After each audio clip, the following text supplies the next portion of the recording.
friends, welcome into Cross My Heart Ministry. Laurie McFarland here.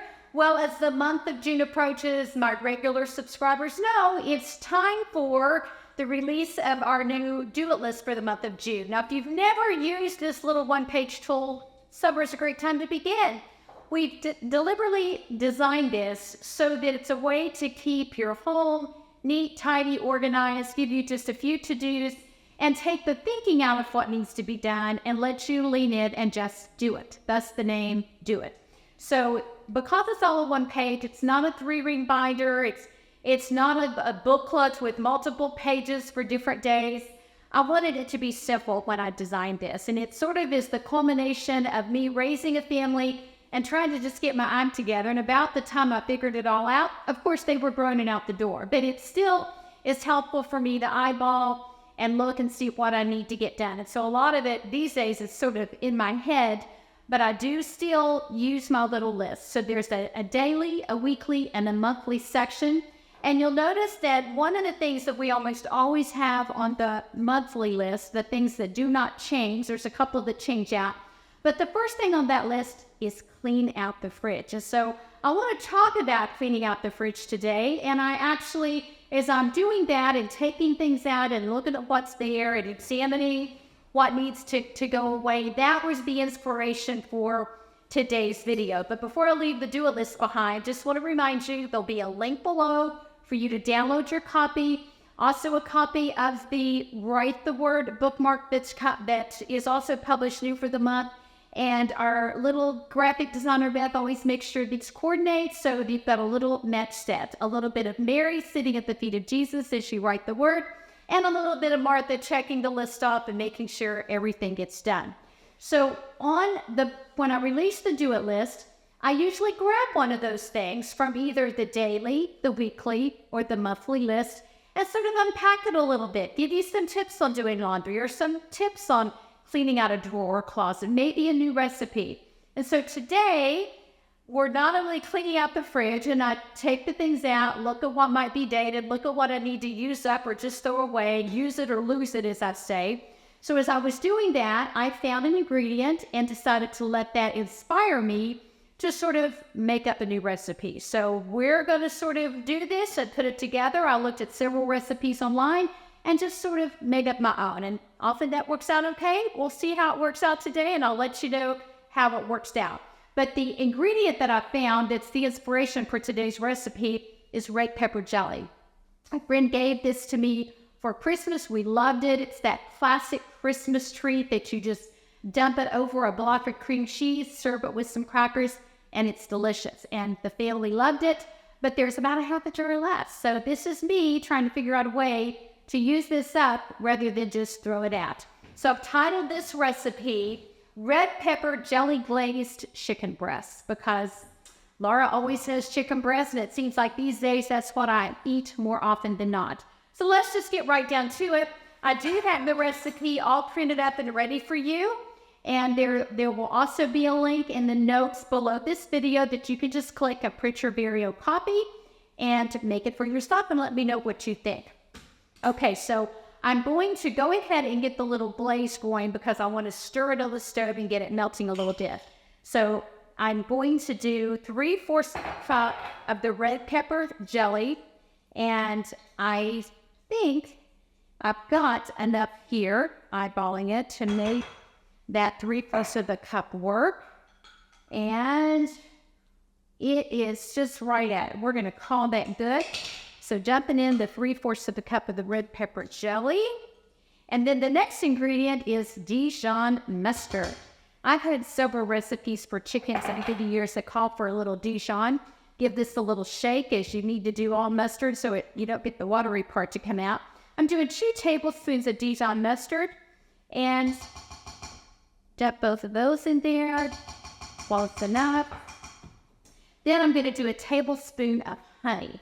This is Ives honey from my friend Cheryl. She and her husband raised honey and have several hives in Tulsa, and she gave this to me as a gift, and I just love it. It's almost gone. I'm going to have to hit her up to actually buy one next time. So get the honey out there. So there's 1 teaspoon of that, a little sticky.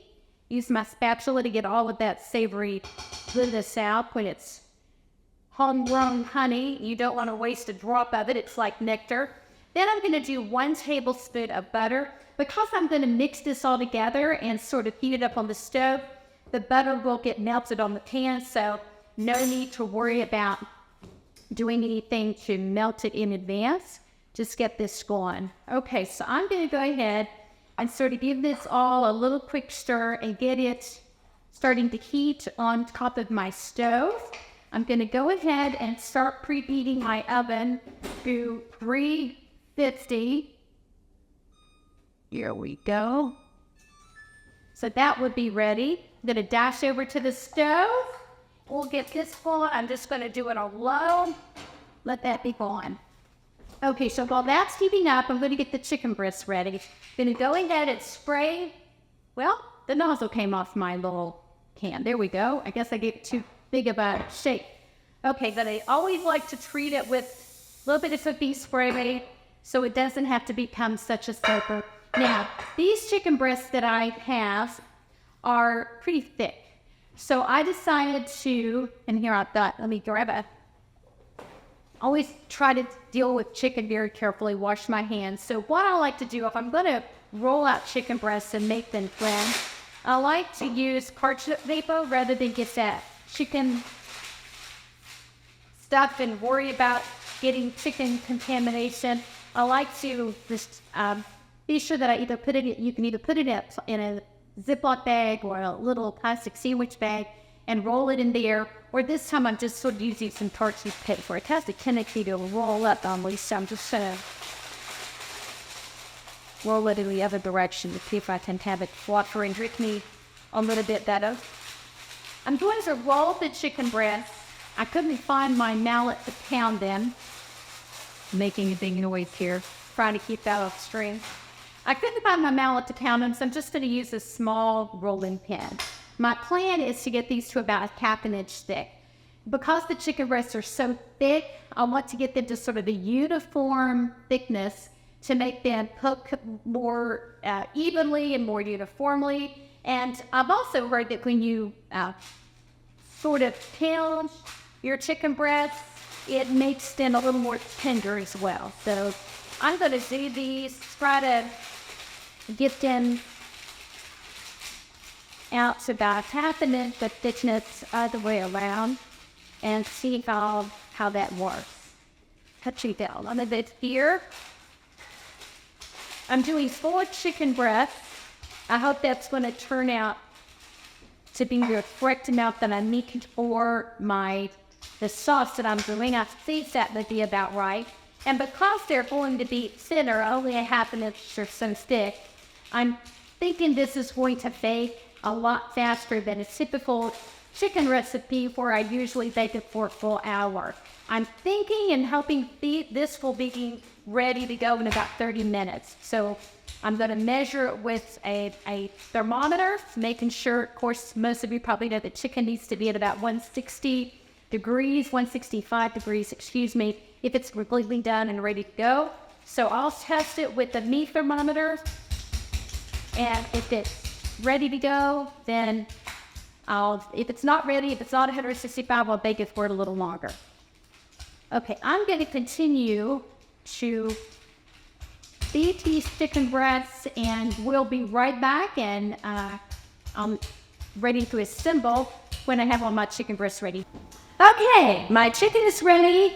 I have my glaze. It was definitely warm. It was actually kind of boiling. I got distracted with all that pounding. So I've got all this together. I've got this heated, and I'm going to go ahead and also put in a tablespoon of orange juice. I forgot to do that. So let me get my knife come over here and a small little far board. I did have an orange, but I had a little mandarin orange. So we're just going to use that. I'm going to stick that in here and squeeze it.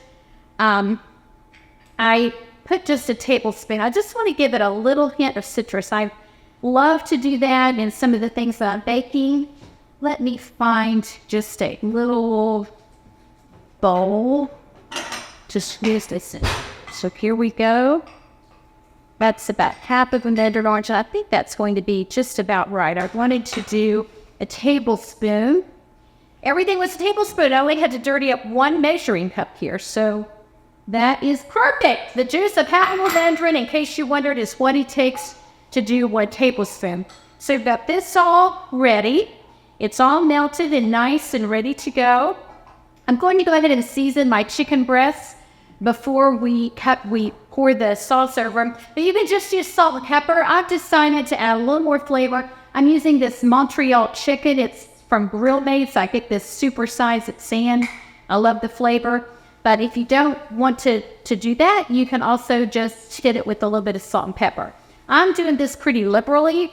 But if you just want to do a little salt and pepper, then you do you. There's no seasoning police that's going to challenge that. So I'm going to do about half of this on here and just sort of put it down the center of each chicken breast just to kind of cover it. And I'm going to leave the other half in the pan. Oh, the oven is preheated, so perfect timing. I'm going to go ahead and pour this on. About half, and then pour the other half on. And just want to make sure that there's enough to cover all of the chicken breasts nicely. And it's pouring up, it's going around it. So I'm just going to sort of scoop it up a little to cover all of the raw chicken. Make sure it's all covered.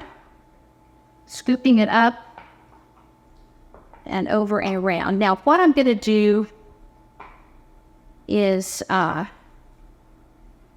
get this covered, and then I'm going to take the other half of my orange, and I'm going to zest just a little bit of orange on top. I think that will give it another nice little bit of flavor. So I've got this little zester thing, so just sort of hit it up just with a little bit of this to add just a little more flavor. So not a whole lot, but just a little. And if you don't like the flavor of citrus or orange, then you might try a lemon if you want. This is kind of what I had, so I decided to use it. I got another orange out just in case. I didn't feel like that was enough, and I'm going to try to give it some good potency.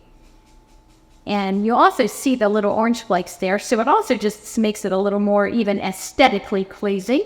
So it not only tastes yummy, but looks good as well. Nothing says I'm an aspiring, longing to be gourmet cook like putting a little orange zest on top of a recipe before I bake it, right? So there's a little bit of orange zest in the back, so I'm just gonna get that off and do that in.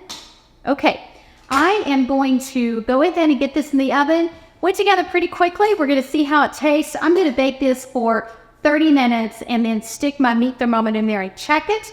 I will let you know if 30 minutes is enough, and I will also show you a picture of the final product. I hope that you'll give this a try.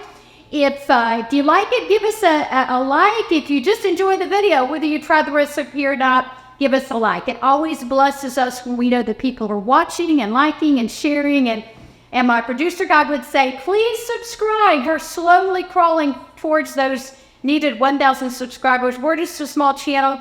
I hope you enjoy what we do. Thank you for spending part of your day with us here on Monday for Martha Monday. And you can look for some upcoming use it up sort of items. I think maybe 2 or 3 times a year, I might share a use it up recipe just to share something that I'm pulling off the cupboard or out of the pantry or out of the refrigerator that I feel like I just need to either throw out or use up. It's just that time. But we'll be back. Let you see what this looks like. I hope you'll give it a try.